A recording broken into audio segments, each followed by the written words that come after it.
많은 분들이 아마 저축을 하시는 것으로 알고 있습니다.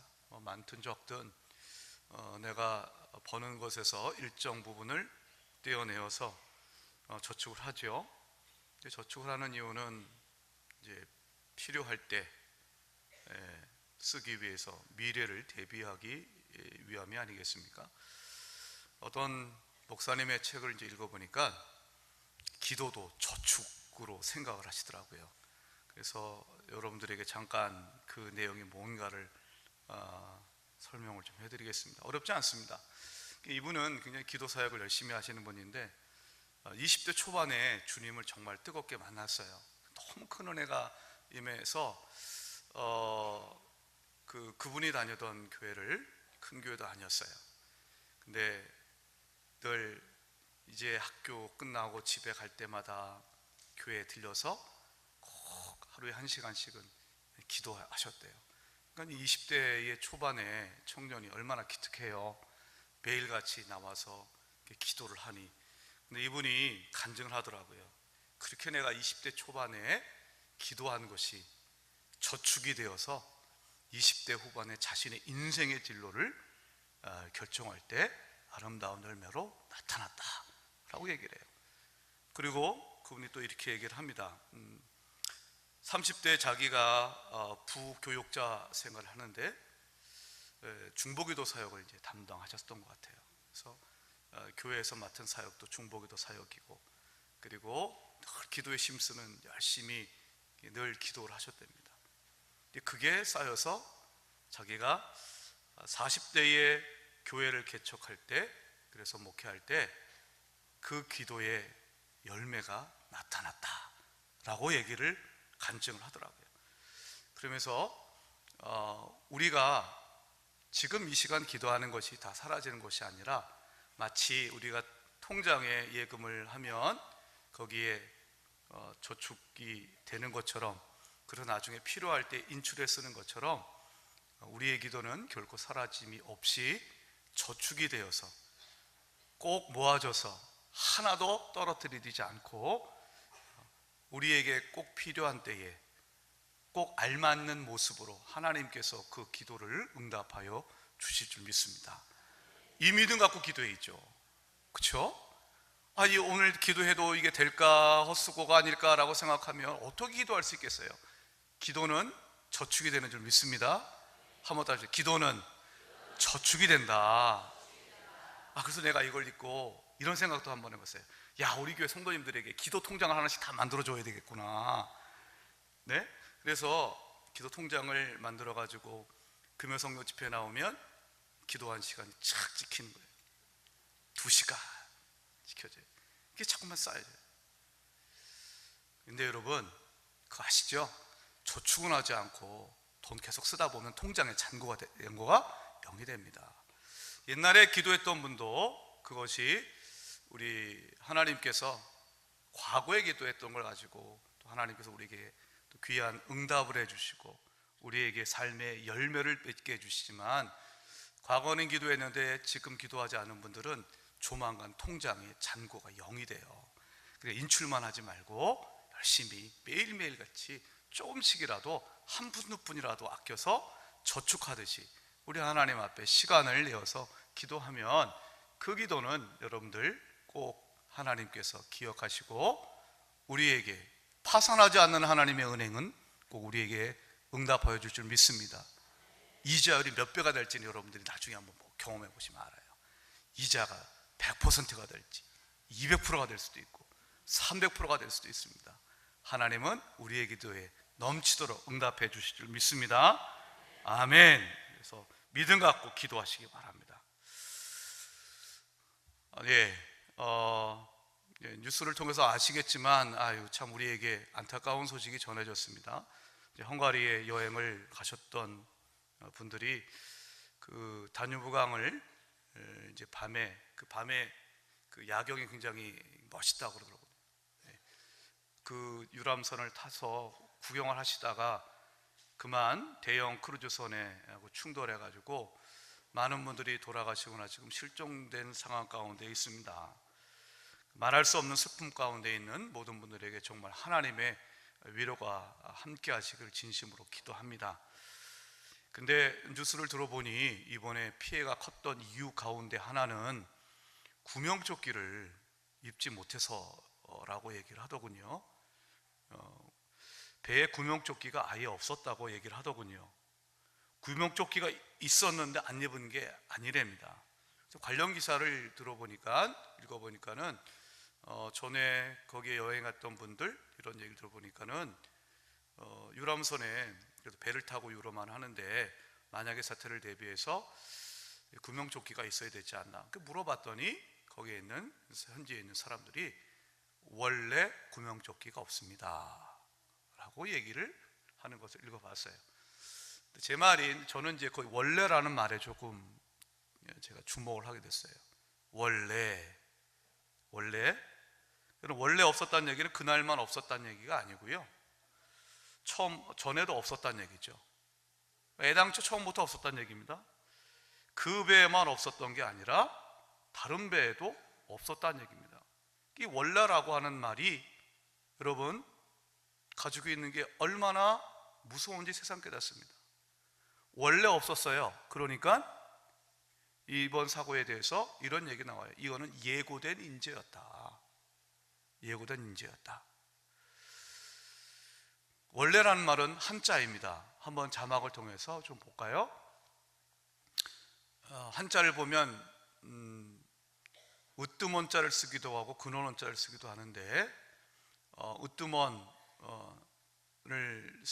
저 한자도 근본이라는 뜻이 있다고 합니다.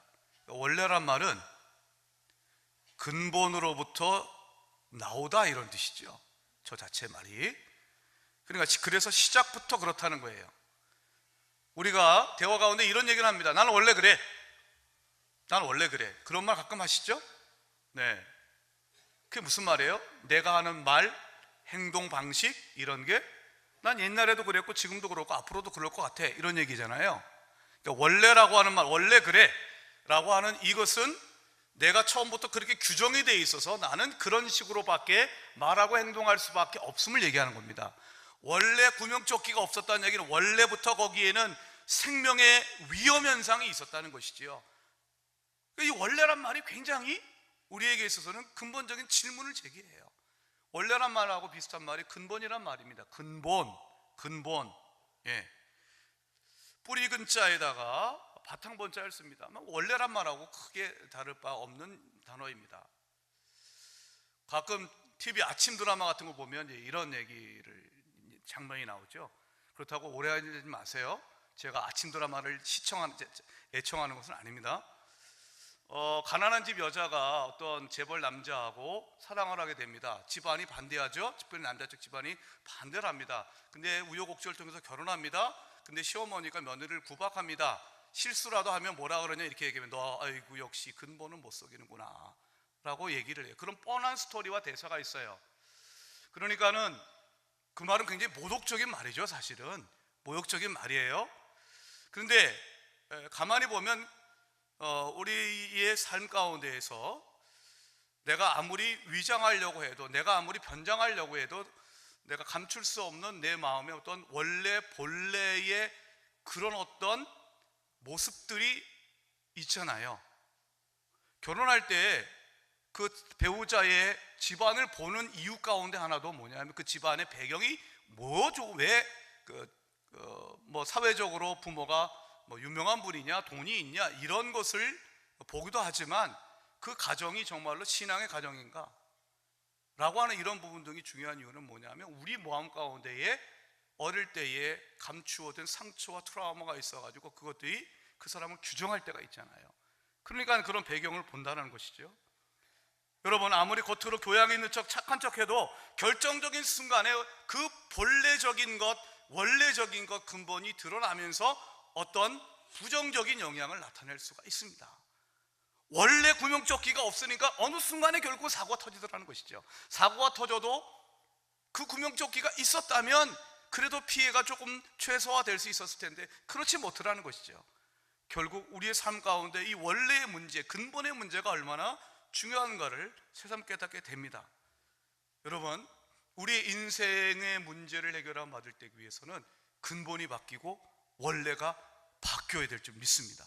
성경은 뭐라고 얘기하는가 하면 이 근본의 문제, 원래의 문제를 누구에게 속했다라고 하는 단어로 써요. 누구에게 속했다. 누구에게 속했다. 이거를 헬라 원어로 하면요, 뭐뭐로부터라고 하는 영어로 하면 from의 의미가 있어요. from의 의미가 출처, 기원 이런 의미가 있어요. 누구에게 속했다 그렇게 번역이 되어 있어요. 자, 요한일서는요, 요한일서는 이 원래 근본의 이 문제를 누구에게 속했는가로 표현을 합니다. 자, 오늘 말씀 12절을 한번 같이 한번 보겠습니다. 12절 다시 한번 읽어볼게요. 시작. 가인같이 하지 말라.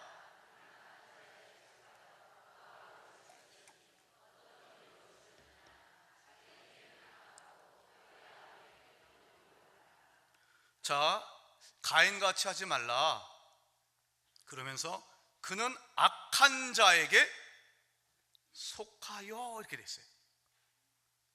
악한 자에게 속하여. 살다 보면 동생이 미울 수도 있습니다. 얄밉거든요. 때로는 열등의식 가질 수도 있습니다. 형이. 그러니까 형제 간에도 얼마든지 싸울 수가 있어요. 미워할 수도 있어요. 그런데 살인까지 나간다는 것은 좀처럼 보기 쉽지 않은 경우입니다. 물론 우리가 살아가는 현상이 있습니다. 성경은 왜 가인이 아벨을 미워하고 죽이기까지 했는가에 대해서 이유를 얘기하냐면 그는 악한 자에게 속했기 때문이라고 얘기를 해요. 악한 자에게 속했기 때문이라고. 여러분, 오늘 말씀 15절에 미움과 살인이 발생한 원인에 대해서도 이런 얘기를 합니다. 오늘 말씀 15절 한번 같이 읽어보겠습니다. 시작.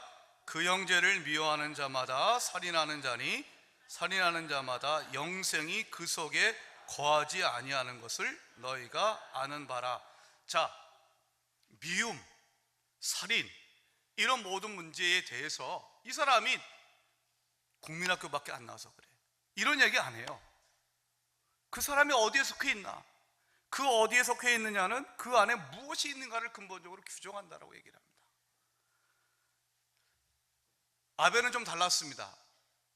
물론 여러분, 우리가 아담과 하와가 하나님 앞에 범죄한 이후에 에덴 동산에서 추방이 되고 그리고 나서 가인과 아벨을 낳았기 때문에 사실 가인과 아벨은 교리적으로 보면 부모가 범죄한 상황 가운데 나온 죄인의 자식들로 이제 태어난 것입니다. 그러니까 아벨도 그렇게 태어났어요. 그러니까 부모가 죄를 짓고 난 다음에 가인과 아벨을 이제 낳게 되었던 것이죠. 그런데 아벨은 달랐어요. 어떤 자세한 내막은 성경이 소개하고 있지 않지만 아벨에 대해서 이렇게 얘기하잖아요. 히브리서 11장 4절의 말씀, 히브리서 11장 4절 시작. 믿음으로 아벨은 가인보다 더 나은 제사를 하나님께 드림으로 의로운 자라 하시는 증거를 얻었으니 하나님이 그 예물에 대하여 증언하심이라. 그가 죽었으나 그 믿음으로써 지금도 말하니라. 믿음으로, 이게 중요한 거예요. 자, 가인도 아벨도 똑같이 범죄한 부모 밑에서 태어난 자녀들이었습니다. 그런데 가인은 악한 자에게 속해 있는 자로서 그 안에 미움이 결국 살인까지로 이어졌습니다. 근데 아벨은 믿음이라는 단어를 얘기를 합니다. 뭘 믿었을까요? 하나님을 믿은 것이에요. 그래서 믿음으로 아벨은 하나님께 제사를 드립니다. 믿음으로 드렸다는 얘기가 뭘까요? 하나님, 내가 갖고 있는 이 모든 것 다 하나님이 주신 거예요. 하나님께 바칩니다. 하나님은 내 삶의 주인으로 고백하고 그 하나님께서 주신 은혜를 감사와 찬양으로 제사를 드리는 게 믿음으로 드리는 것이 아니겠습니까? 그러니까 이 모든 것이 하나님의 살아계심, 하나님 나에게 은혜를 주셨고 하나님 내 삶의 주인이야, 이 믿음이 있더라는 것이죠. 그러니까 아벨은 믿음에 속한 사람, 하나님에 속한 사람이었어요.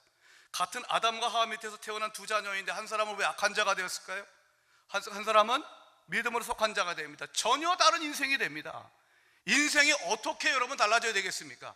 인생의 문제를 어떻게 해야 되겠습니까? 내 눈앞에 나타나는 하나 한 가지, 눈앞에 나타나는 그런 문제들의 대증요법, 즉 원인을 찾아보지 않고 내 눈앞에 생각하고 내가 지금 내 눈앞에 나타나고 있는 문제 하나하나에 집착해서 해결하는 것이 아니라 우리가 원래가 근본이 달라져야, 우리가 누구에게 속해 있는가가 달라져야 우리의 인생의 근본적인 문제가 해결되는 줄 믿습니다.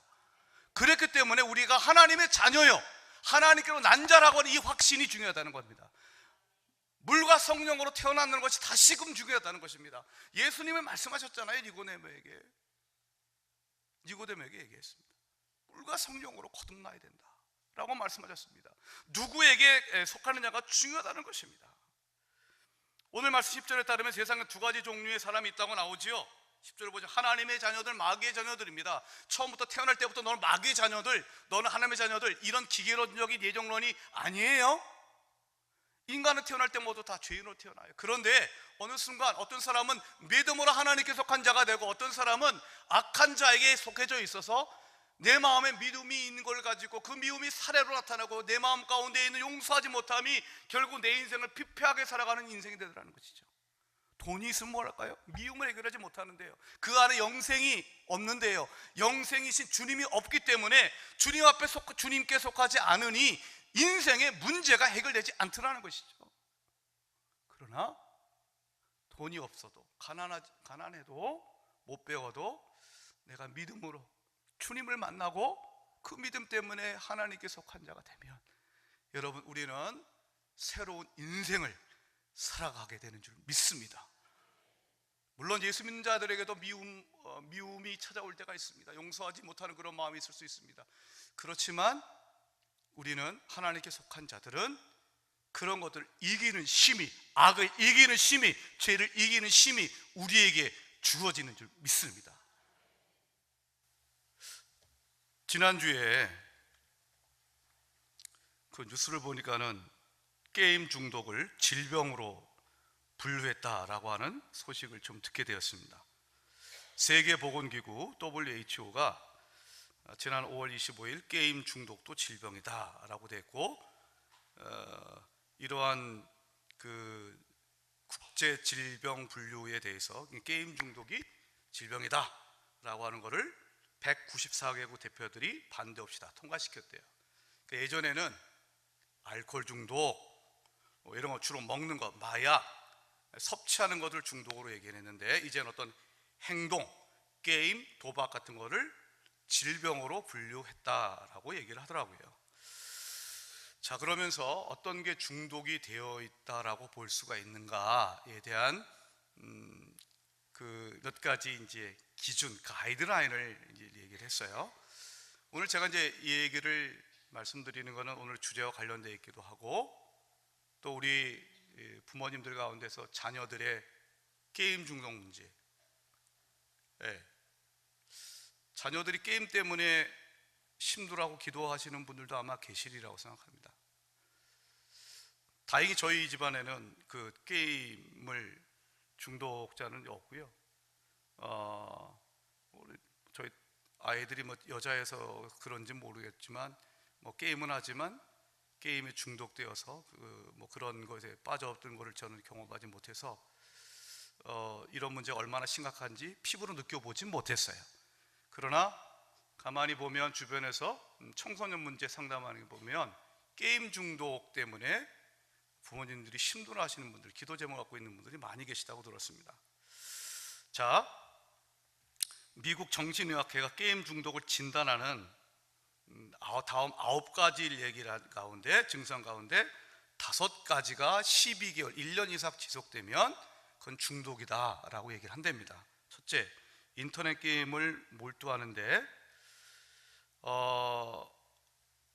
일상에서 이런 게임이 중요하게 되어버리는 거고, 두 번째, 게임을 못하면 짜증이나 화를 내거나 슬퍼하는 듯한 금단 증상이 나타나는 것. 세 번째, 게임하는 시간이 지속적으로 증가하고 게임을 통제하려는 시도가 실패하고, 즉 내 게임 그만해야지, 이런 통제가 안 된다는 것이죠. 게임 때문에 기존의 취미, 오락거리에 대한 관심이 사라져. 그러니까 옛날에는 그래도 탁구도 치고 축구도 하고 농구도 하고 뭐 이랬는데 이제는 게임밖에 몰라, 뭐 이런 거죠. 여섯 번째, 심리적으로 내가 문제가 있는 건 아닐까? 라고 하는 생각이 들면서도 게임을 과도하게 해. 일곱 번째, 가족이나 아니면 심리상담사에게 게임을 얼마나 많이 하는지 거짓말을 한 적이 있고, 그러니까 거짓말을 하면서까지 몰두한다는 얘기죠. 여덟 번째는 무기력함, 죄책감, 짜증 등을 해소하기 위해서 게임을 해. 아홉 번째, 게임 때문에 학업, 직장, 사회관계에 심각한 위기가 생겨. 이 아홉 가지 가운데 다섯 가지 이상이 1년 이상 지속되면 그 사람은 거기에 중독되었다라고 본다는 것입니다. 그 중독을 단순한 청소년기에 거치는 하나의 문제가 아니라는 것입니다. 사람도 그냥 어떤 사람이 심심해가지고 게임을 한 두세 시간 할 수가 있어요? 근데 그게 일상생활에 지장을 주는 경우는 아니에요. 그게 삶의 우선순위가 되잖아요. 그거를 중독되었다고 하진 않아요. 그런데 지금 같은 것 가만히 보시면 게임하고 싶은 욕구를 참지 못하고 어떤 것보다 게임을 우선시하고 그리고 삶에 문제가 생겨도 게임을 중단하지 못하는 이런 증상이 12개월 이상 지속되는 경우에 중독되었다라고 하는 단어를 사용한다고 합니다. 자, 중독은 질병입니다. 질병이. 그러니까 다시 말하면 게임에 대해서 우리의 자녀들이 제가 게임에 몰두하고 있어, 공부하느라고 스트레스 풀기 위해서 저러는가 보다, 일시적으로 그렇게 볼 수도 있습니다. 근데 이것이 빠져들면 근본적으로 저 아이가 갖고 있는 근원적인 문제를 치유하지 않으면 어떻게 그 게임 중독에서 벗어날 수 있겠습니까? 못합니다. 그러니까 질병적인 질병으로 규정하고 치료를 받아야 된다는 것입니다. 안 그러면 그것은 게임 중독에서 헤어날 수 없다고 하는 것이죠. 근데 여러분, 게임뿐만입니까? 세상에 우리를 중독시키는 게 얼마나 많은지. 중독이 뭐예요? 얽어매인 것입니다. 자유가 구속됩니다. 나의 정상적인 생활을 할 수가 없습니다. 이 모든 것들이 가만히 보면 근본적으로 우리가 어디에 속해 있는가의 문제인 것입니다. 사랑하는 여러분, 오늘 이 시간에 있다가 나중에 기도할 때 우리 자녀들을 위해서 기도할 겁니다. 여러분, 예수 만나지 못하면 내 안에 영생, 게임보다 더한 기쁨을 주는 것이 있지 아니하면 우리는 자녀들 게임 중독에서 헤어날 수가 없습니다. 남자분들, 술보다 더 좋은 거, 여자보다 더 좋은 거 내 안에 있지 아니하면 언제나 우리는 거기에 빠져들 수밖에 없는 늘 가능성이 있는 것입니다. 내 안에 내가 누구에게 속해 있어서 그분으로부터 직접적으로 공급받지 아니하면 우리는 늘 범죄하고 또 좌절하고 또 좌절하는 그런 삶이 반복적으로 나타나는 것입니다. 근본이 바뀌어야 됩니다. 원래가 바뀌어야 됩니다. 내가 누구에게 속해 있는가가 바뀌어져야 됩니다. 그렇지 않고서는 인생의 근본적인 문제에 해답은 없습니다. 오늘 말씀 14절은 이 문제를 장소의 변경으로 얘기도 합니다. 14절 말씀 우리 한번 같이 읽어보겠습니다. 14절 함께 읽겠습니다. 시작.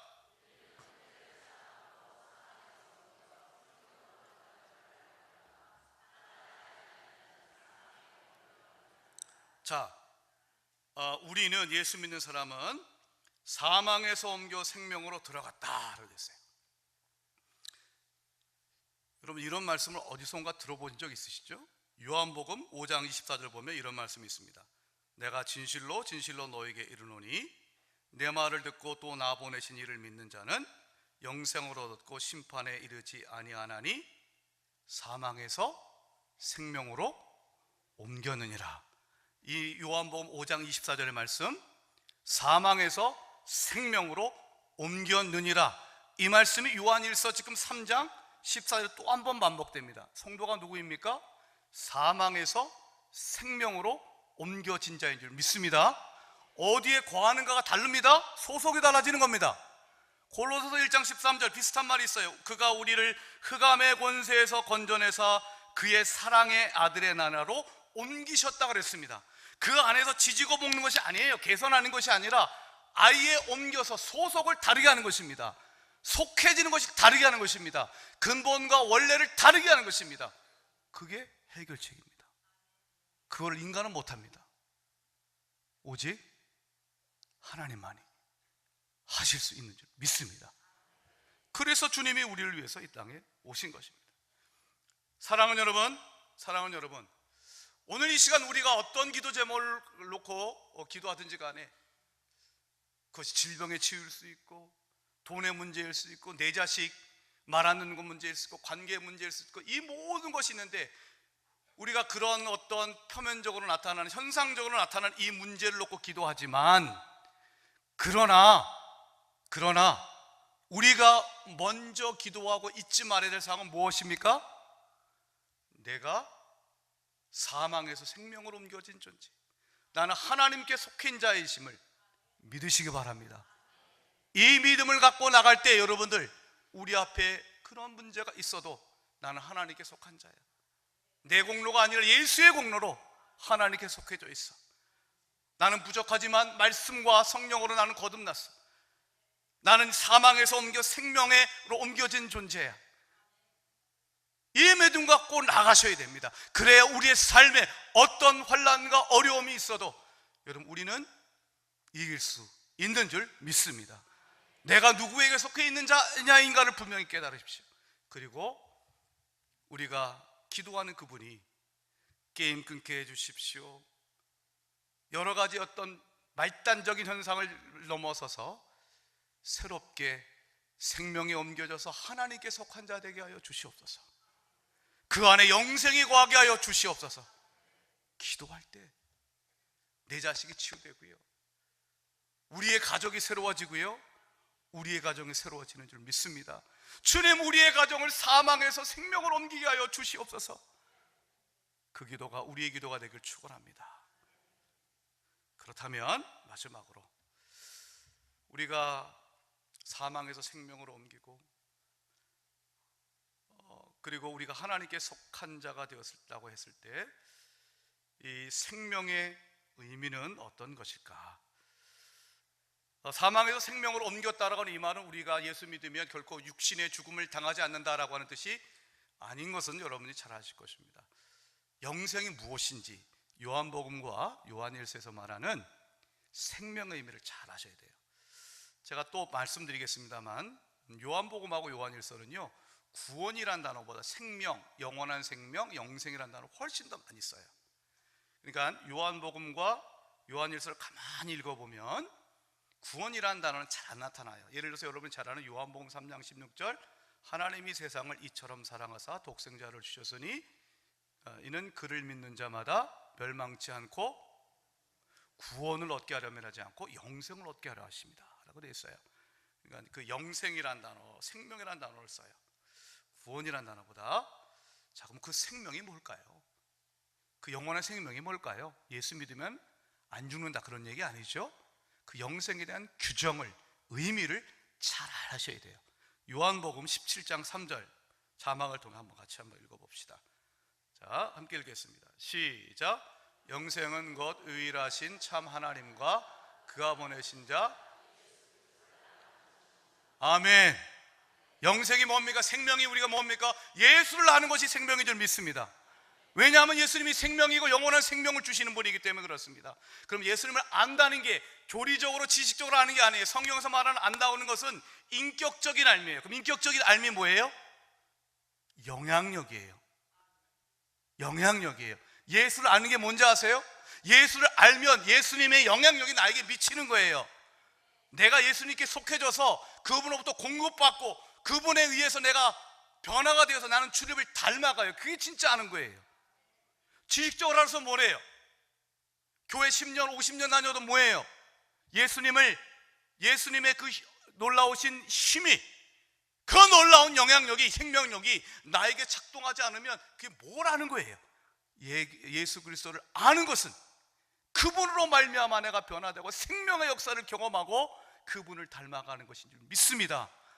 그렇기 때문에 우리가 주님께 속해야 돼요. 속하기만 하면 주님의 영향력이 우리에게 임하여서 우리를 변화시키는 줄 믿습니다. 예수 외에는 해답이 없는 줄 믿습니다. 우리의 가정의 해답은 예수 외에는 해답이 없는 줄 믿습니다. 그렇습니다. 오늘 말씀 14절에도 우리는 형제를 사랑함으로 사망에서 옮겨 생명으로 옮겨졌는데, 여러분 사랑하는 게 얼마나 힘든지 모르겠어요. 내 자식 사랑하는 것도 힘들어요. 내 남편, 내 아내 사랑하는 것도 쉽지 않아요. 오늘 말씀 18절을 보면 말과 혀로만 사랑하지 말고 행함과 진실함으로 사랑하자. 저기 지하 1층에 내려가면 우리 그 식당에 가면 이 말씀이 붙여져 있어요. 저쪽에 가면. 여러분, 행함과 진실함을 사랑하는 게 쉽습니까? 사랑해야지 의지로 됩니까? 물론 의지도 중요합니다. 결단하는 것도 중요합니다. 그런데 성경은 뭐라고 얘기하는가? 우리가 말과 혀로만 사랑하지 않고 행함과 진실함으로 사랑하는 이 윤리적인 규정이 어떻게 가능한가? 윤리적인 도덕 교육으로 행하는 것이 아니라 예수를 알고 영원한 생명이 내 안에 임할 때 내가 사망에서 옮겨 영생으로 옮겨졌고 내가 하나님께 속한 자가 되었음을 믿음으로 받아들이고 그분께 온전히 맡기는 이 역사가 있을 때, 믿음이 있을 때 우리는 사랑하는 자로 변화되는 줄 믿습니다. 왜 사랑하지 못할까요? 왜 여전히 내 가운데 믿음이 있고 내 마음 가운데 이렇게 힘들까요? 여러분, 그것은 내가 주님께 속한 자라고 하는 이 믿음이 약하기 때문입니다. 앞으로 우리가 기도해야 될 것은 겉으로 드러나는 모습에 대한 그때그때 임시 처방이 아니라 내가 하나님께 온전히 속한 자라고 하는 것을 굳게 믿게 하여 주시옵소서.